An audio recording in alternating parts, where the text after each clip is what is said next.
झापाको अर्जुनधारामा रहेको सालबारी झिलले चिनिने सुखानी शहीद स्मृति उद्यानमा अब जिप लाइन र जिप साइक्लिङ सञ्चालनमा आउने भएको छ। अन्तिम तयारी स्वरूप रङरोगनको काम भइरहेको उद्यानका व्यवस्थापक रुद्रमणि सुवेदीले बताएका छन्।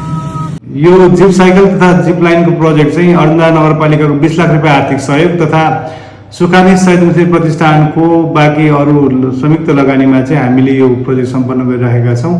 खास गरी यो उद्यानभित्र रहेको सुन्दर पोखरीको माथि आकर्षक रूपमा चाहिँ यो जिप साइकल र जिप लाइनको चाहिँ जुन आनन्द खेलको साहसिक खेलको जुन आनन्द छ यो छुट्टै छ। अरूभन्दा फरक अनुभूति हुने भएकोले गर्दाखेरि पनि यो हामी सकेसम्म चाँडै अहिले रङरोगनको काम भइराखेको छ र अहिले चाहिँ नि रङरोगन सकिने बित्तिकै यसलाई औपचारिक उद्घाटन गरेर सञ्चारमा ल्याउनेछौँ।